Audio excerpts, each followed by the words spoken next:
The Johnson's Wax Program with Fibber McGee and Molly.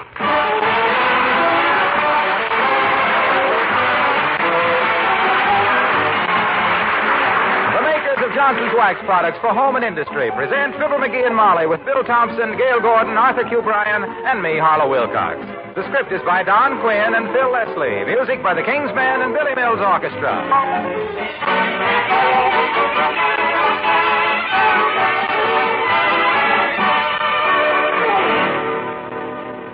It's pleasant in this warm weather to work in the kitchen with the windows and doors open. Pleasant, yes, but sometimes not so practical. Dirt and dust are blown in and the kitchen linoleum soils quickly. Of course, that little problem never bothers you if you use Johnson's self-polishing glow coat on your linoleum. Dust, dirt, and spilled things, too, can be whisked off that tough glow coat film with a damp cloth. Keeping your linoleum bright and shining clean is no problem at all. Not only does glow coat give your floors a really rich and glowing luster, but it also gives them the protection they need. Gleaming glow coat actually keeps linoleum looking like new years longer. With glow coat, there's no rubbing or buffing. You merely apply and let dry. It never streaks or smudges. In just a few minutes, your linoleum comes up with a brilliant shining gloss that will protect it and make it easy to keep clean. Next time, ask for Johnson's self-polishing glow coat. See for yourself how it brings out the beauty of your floors. Look on the bright side, shine up the right side, bring out the beauty of home.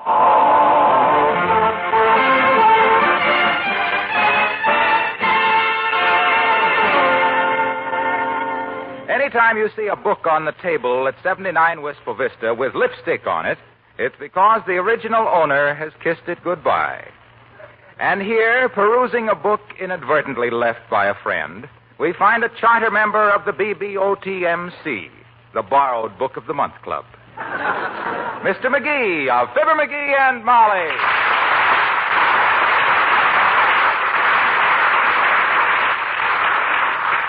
What are you reading, dearie? Wimple's bird book. He left it here last night, and you never read such a miss of mass information in your life. It's awful. Well, if it's that bad, why do you read it? It's so garbled, it fascinates me. This book has got more wrong answers than a nervous housewife on Take It or Leave It. Look at the title, even. American Birds and Their Habits. They can't even spell habits, you see? Where? There. Oh, that word isn't habits, dearie. It's habitat. Oh. Well, what I want to know is what their habits are. Who cares where they have their habits at? Any bird lover who reads this would throw eggs at the publisher. Say, when did you become such a bird lover? Ever since the first time I had quail with wild rice. What particular statement in that book are you quarreling with? Well, listen to what it says about the feeding habitats of the pelican. All right. It says the pelican feeds occasionally on other things besides fish, but it definitely prefers marine life. Now, that is ridiculous. Why is it? There ain't a pelican living that could get in the Marines. Why? They even turned me down twice. Dearie, that isn't what that means. Huh? Besides, I think you're being too critical. After all, you're not much of an expert on bird life. Who ain't? You ain't. Huh? I mean, you aren't. Oh, the heck I aren't. Who was it worked his way through high school raising baby chicks and even invented a slot machine that would dispense them 2 for a quarter? And who was it that a chewing gum took his idea and beat him to the patent office? What chewing gum? Chiclets. That's why I say these people are like these... Come in. Oh, it's Wallace Wimple. Hi, Wimp. Hello, Mr. Wimple. Hello, folks. We were just reading your bird book, Mr. Wimple. Hope you don't mind. Oh, not at all, Mrs. McGee.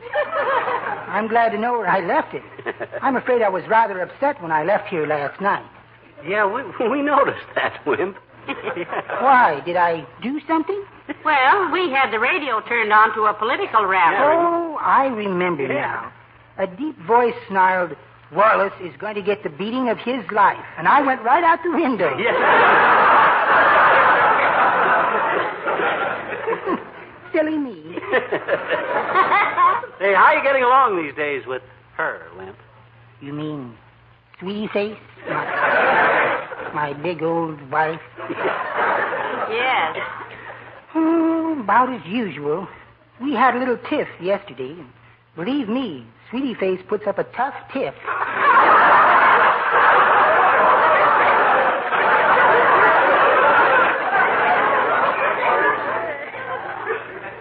it about, Wimp? Oh, it was nothing, really. No? She came back from downtown with a new hairdo and asked me how I liked it. Then? And I told her. Frankly, sweetie face, I said, it looks like an explosion in an Excelsior factory. I said, or a crew haircut with mutiny on the poop deck. I don't blame them for dyeing your hair, I said, but they waited too long to embalm it.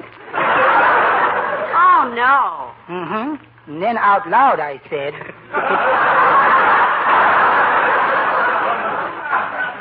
it looks simply beautiful, dear. My gosh, how could she object to that? Oh, she knows me so well. She ignored the compliments on my lips and tried to slap the expression off my face. When I ducked, she... Oh, speaking of ducks, did you enjoy reading my bird book? Yeah. No. What? Confidentially, Wimp, this book is fuller of tripe than the inside of a cow. Oh, I beg your pardon, Mr. McGee. This is the finest bird book there is. This is the authority on birds. It tells about the dodo bird disappearing, the migratory habits of the snow goose, how the passenger pigeon became extinct. Wait a minute. What was that again? You mean about the passenger pigeon? Yeah, that. Well, it says on page 49, and I quote, the passenger pigeon, which once swarmed over the North American continent by the millions, has become completely extinct. The last known passenger pigeon died in the Cincinnati Zoo in 1914. Exactly. That's just what I mean. That is a falsehood. What do you mean, McGee? I mean, I saw a passenger pigeon today. I've seen one every day for weeks. Oh, my goodness, Mr. McGee, if what you say is true... And it is. If you actually saw a real live passenger pigeon, why, any zoo in the country would pay thousands for one. You mean thousands of money? Thousands of dollars for one pigeon, Mr. Wimple? Are you sure it was a passenger pigeon, McGee? Why, sure, I'm sure it was a passenger pigeon. Hey, if there were that kind of dough, I could trap that thing and sell it for... Oh, my gosh. Where's my hammer? Where's my tools? I got to make a trap. Where's my screwdriver? I don't know, Mr. McGee. I'm just a guest here. Oh, I know. I left it right here in the hall closet. No, don't open that door, McGee.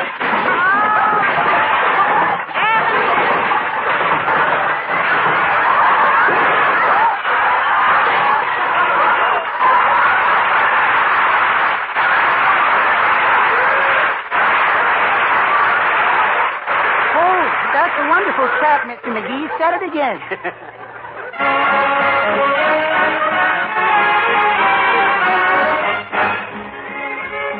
Billy Mills in the orchestra and Little White Lies.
saw you work so Oh, I fast. gotta work fast, kiddo. I gotta get a trap ready for that passenger pigeon before somebody else does.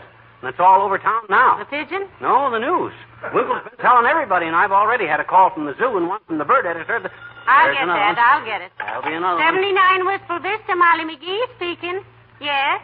Oh, yes, he saw one, and he plans on trapping it this afternoon. What? $3,000? Oh. Oh, no, I'm sorry. We can't do that. Thank you for calling anyway. Goodbye. Hey, who was that? That was the State Ornithological Society, offering $3,000 if you catch a passenger pigeon. Oh, my God. They wanted you to write them the minute you trap it, but we couldn't possibly do that. Why not? Because I can't spell ornithological, and neither can you. That's very good reasoning. We'll sell it to the zoo. ZU. Boy, oh boy, I knew the minute I saw that passenger pigeon. Oh, hey, I better get busy. Come in. Oh, it's Mr. Williams, the weatherman, McGee. Do come in, Mr. Williams. Thank you, Mrs. McGee. Hello, McGee. Hi, Foggy, old man. I hope you don't mind if I go on working. No, not at all. Is that a pretty good saw you have there?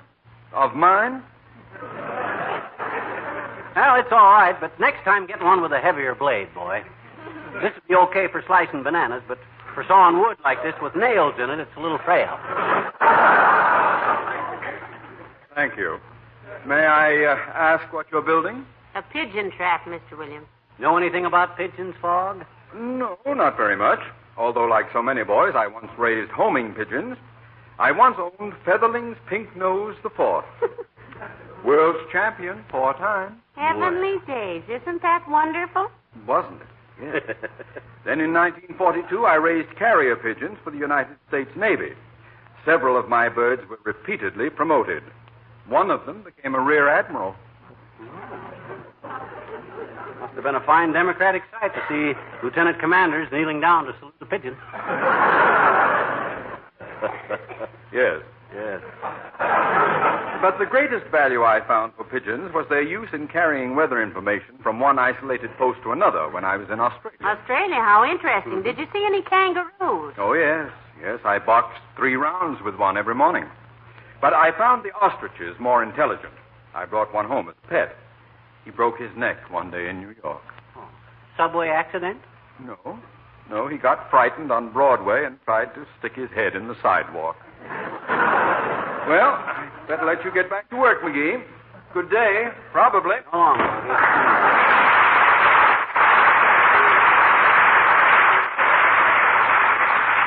Sometimes I wonder how a guy with his imagination can work for the government when he might be making big money. Why, if he ever started writing that stuff... I'll get it, That's dearie. another one. 79 Wistful Vista, Molly McGee speaking. Who? Press? What'd I tell you? Oh, no, I'm sorry. We couldn't consider an offer like that. Goodbye. Hey, gee whiz, Molly, you're turning everybody down. What was that, Associated Press or United Press? Wistful Vista Press Shop. Oh. What kind of an offer were they making? $3.98. They burnt your gray slacks. Not dearie. You know, McGee, you're going at that job like you knew exactly what you were doing. I do? Well, I always say that if you smile and work fast, you can fool almost anybody. I remember one time when I was working... Hello, Molly. Hi, Fibber. Hello, Mr. Wilcox. Hi, Junior. Hey, what's this I hear all over town about you going to trap a rare pigeon, pal? It's true, Junior. I'm gonna. And this is the trap with which he's gonna. Oh, that's a very elaborate-looking little bungalow, pal. You got a building permit for that? No. But if there's any trouble, I can square it later. You know what they're paying for a real live passenger pigeon? No, and what's more, I think you're kidding. The passenger pigeon has been extinct for years. Oh, no, it hasn't. Everybody thinks they're extinct, but I happen to know they're still stinked. And what's more, I know where there is one. Drop around here about 4 o'clock this afternoon, and I'll give Do you... you know anything about pigeons, Mr. Wilcox? Mr. Williams used to raise them, he said. So did I as a kid. I had one very unique little bird. Walked with his feet pointed outward. What was so unique about that? He was the only people-toed pigeon I ever saw. Incidentally, it was fooling around that pigeon loft in my boyhood that really made me what I am today. And what are you today, Junior? Remembering, of course, that there are ladies present. I'm always glad to have ladies present when I tell them who I am. I'm a Johnson self-polishing glow coat salesman. Yeah, but what has that to do with pigeons, Mr. Wilcox? Why, that's simple, Molly. Every bride knows when the cooing is over and the billing starts, small economies add up to large savings. And Johnson's self-polishing glow coat is not only a money saver, but a time and labor saver, too. Yeah, but what that got to do with the pigeon? Besides the years it adds to life, your kitchen linoleum, glow coat also pays off handsomely in dividends of pride and satisfaction. Pride in a gleaming, well-kept kitchen, and the satisfaction of knowing that glow coat's tough wax film is guarding your linoleum floor coverings against dirt and dust. Built things. Yeah, those pigeons you raised, we were talking about. Absolutely, pal. When I think of the happy years I've spent selling glow coat, I realize how much I owe to those little pigeons of mine. Oh, how cute. Bless their little hearts. Yeah. May I use your phone? Help yourself, Mr. Yeah, Wilcox. go ahead. I owe you a nickel anyway. Thanks. Hello, operator. Wistful Vista 1096, please. Hello, Mrs. Wilcox. This is Harlow Wilcox, the Johnson's glow coat representative, your husband. Look, baby, I'm taking you out to dinner tonight. I know, but I'm hungry for some squab. See you at 6. Goodbye. So long, folks. Goodbye.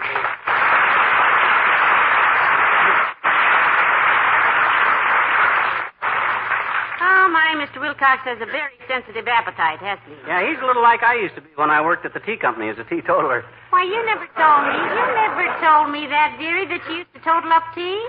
I never casually mentioned being a teetotaler and totaling tea for the Tea for Two Tea Company. You never did. Well, pull up a chair, baby. It was like this, you see.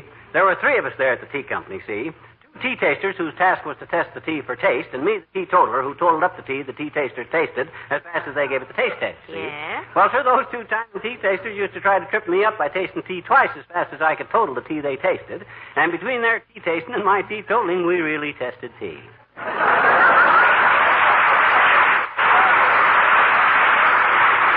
They'd taste it, toss out the tea that tasted bad, while I totaled the tea that tasted good, while the 2 tea tasters tasted more tea, and between the tea tasting and the tea totaling, the toe-teetling, the tea testing, the tea timing... Hold it, dearie, hold it. Company, come in. Oh, hello, Dr. Gamble. Come on in. Hello, Molly. Hi, short subject. Hey, what's going on around here? Well, you must be the only one in town who hasn't heard, Doctor. Himself here's about to trap a passenger pigeon this afternoon. Oh, stop. Even little fall guy here knows there aren't any more passenger pigeons. They've been extinct for years. That's what you think, Doctor. You and everybody else. But I happen to know they're not extinct. I happen to know they're still stink. He's going to prove it, too, Doctor, by catching one. He's got a great big trap. He has indeed. He's got the great biggest trap in town. And the loudest. And the hardest one to shut. And the one... Oh, she means this pigeon trap I'm building, Fatso. Oh, so that's a pigeon trap, is it? Yeah. How would it work if it did? Yes, you haven't showed me yet either, McGee. If it's as confusing to the pigeon as it is to me. Well, it will be, don't worry. First, I bait the trap, you see. Oh, with maybe some cracker crumbs. Well, why go to all that expense? Looks very crummy as it is. Thank you. Okay, so I bait the trap, and the pigeon walks into door A here, you see. Stepping on trigger B, which closes door C and back in. Proceed, Mr. Goldberg. Or may we call you Rube? When the pigeon hears the door close, he looks around in surprise, sees himself in mirror D here, and thinks it's another pigeon here, see? You certainly understand the workings of a bird's brain, bird brain. I suppose he breaks the mirror and has 7 years bad luck. No. When he picks mirror D, that rings bell E. Then I rush out, bring the trap in the house, open the lid, he gets loose in the living room, and between me and Molly and a butterfly net, it should be a cinch from there on. Simple? No, it's much too complicated. No. The greatest ideas are the simplest ideas. Like the way I used to catch rabbits. How was that, Doctor? With a hairnet. Oh, where's my medicine bag? I'm making myself sick. Oh, it's out of the car.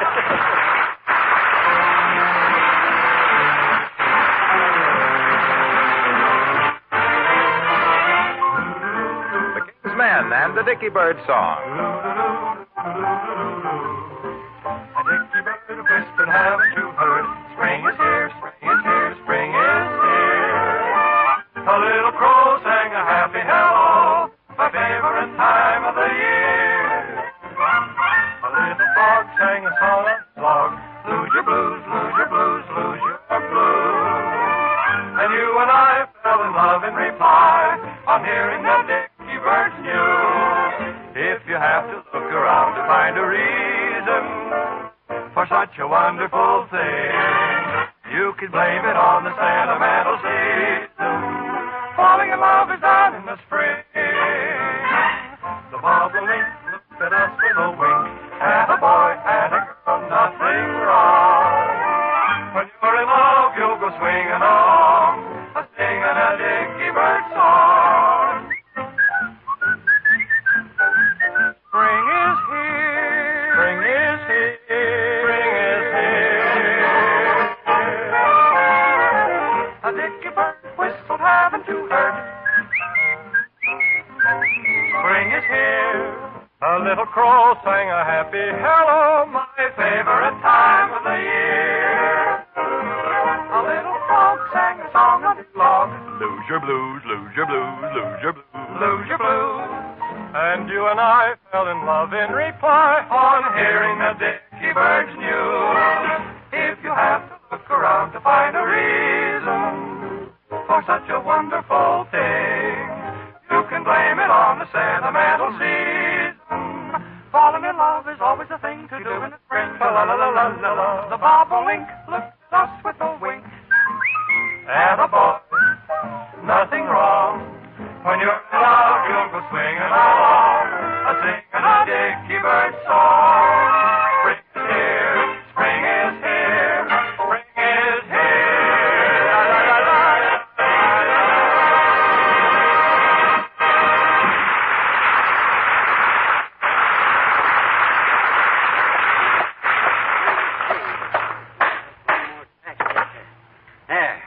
There's the trap ready to set, Molly. Boy, oh boy, imagine picking up a fast $10,000 just for bagging one pigeon. Well, it's nice. Do you think a bird in hand is worth two people like us spending so much time? Hey, what time is it? 3:47. Oh, my gosh, it's almost time. Well, it's time something happened. Look out that window. People all over our lawn. Yeah, I know. Newspapers have all sent guys, and the radio stations have got sound trucks out there. Kind of exciting, huh? Why not? It's like somebody trapping a live unicorn. Yeah. Or capturing a full-grown Democrat in Vermont. Heavenly days, a pigeon that's supposedly been extinct since 1914. Oh, my gosh, another newspaper photographer. I've been famous for 2 hours now, and I'm getting sick of it already. You are not. Oh, you're loving every minute of it. You said it. Come in. Oh, my goodness, it's the Oldtimer. Hello there, Mr. Oldtimer. Oh, hi, Oldtimer. I haven't got time right now to bat the fat field. What's all the excitement, kid? Huh? Yard's full of cameramen, newspaper reporters, and the flower bed's full of people. What's all the excitement? Well, himself here's going to trap a rare pigeon, Mr. Oldtimer. Pigeon, eh? Yeah, a rare pigeon. Papa used to raise pigeons when I was a lad. Is that so? Even now, when I wake up in the morning, I can imagine I hear 'em, hundreds of pigeons fluttering past my window, murmuring, A.M., A.M., A.M. A.M. What kind of pigeons were those? Morning doves, Johnny. Afternoon doves go P.M., P.M., P.M.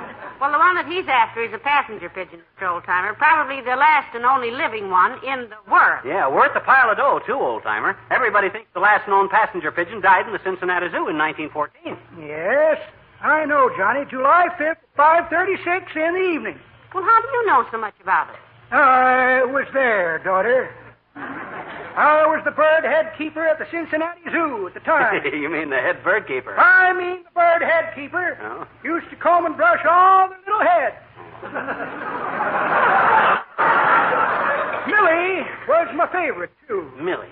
That was the passenger pigeon, kid. Smartest bird I ever took care of. Smarter than a human being in lots of ways. What you mean? Well, for instance, I hold out my finger like this. And you jump up and balance on it for 15 minutes just by wiggling your tail? Well, no, but poor little Millie. Sure busted me up when she passed on. But I give her the finest funeral any pigeon ever had. American Legion march, the Shriners drill team done maneuvers with bird calls, and thousands of school kids line the streets waving little Harvard pennants. Harvard pennants? Why not American flag? This was the 5th of July, daughter. You ever try to buy an American flag on July 5th? Now, just a darn minute, Oldtimer. I was in Cincinnati that week, and I don't remember anything about that like that. Johnny, you ought to. You was responsible for Millie's passing. How was I? Well, sir, There was a vaudeville act in town that week called McGee and Nittany. Oh, McGee and Nittany. Oh, that's right, McGee and Nittany. Snappy songs and witty sayings. Carried our own cyclorama and a magenta spot, and we opened Now, it once. quiet, dear. Huh? I want to hear about little Millie. Go on, Mr. Oldtimer. Thank you. Well, it seems like little Millie, out for an hour's exercise, had been seen flying through the alley back of the theater and heard part of the act. And that done it. Done what? She beat herself to death against the stage door trying to reach that corn. Shame on you, Johnny, and so on, Doris.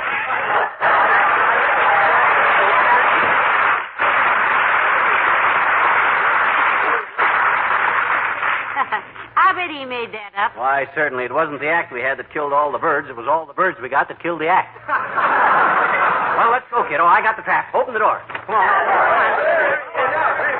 Heavenly days.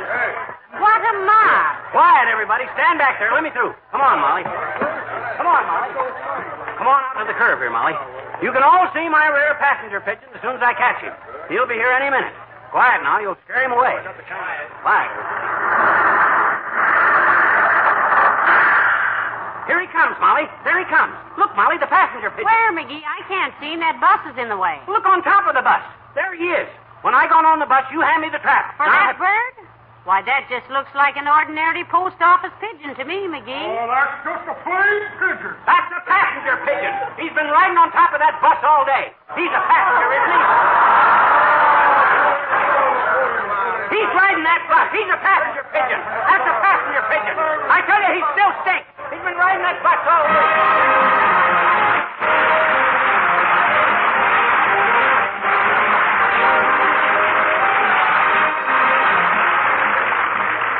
A few minutes, and a bit of Johnson's self-polishing glow coat is the investment. A bright, shining kitchen linoleum is the return on that investment. It's as simple as that. Glow coat shines as it dries. Without rubbing or buffing, your kitchen linoleum will sparkle and gleam with a new lustrous beauty. Colors will seem fresher and more brilliant. The whole room will be a brighter, more pleasant place to work. Johnson's self-polishing glow coat will protect your valuable linoleum from wear, too. That tough coat of gleaming wax adds years of service and beauty. Then, too, a floor protected by glow coat is so easy to keep clean. Once over lightly with a damp cloth will whisk away all dust, dirt, and spilled things. Next time your kitchen linoleum needs attention, invest a few minutes and a bit of Johnson's self-polishing glow coat. You'll be delighted with the sparkling beauty that such a small investment will bring. You'll find that Johnson's self-polishing glow coat is the quick, easy way to bring out the beauty of your home. Look on the bright side, shine up the right side, bring out the beauty of the home.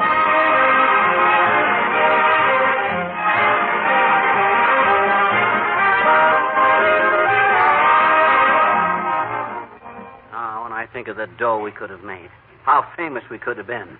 It's disgusting. Oh, now don't worry about it, dearie. Well, this don't throw me, kiddo. I'll make a comeback. I can hold my head up. I can still smile. Good. You taught me one thing, though. That old saying is so true. Never count your pigeons until they're catched. Don't you get it, Molly? Jiminy, I says, don't... It ain't funny, McGee. I'll say it ain't. It's disgusting. Good night. Good night, all.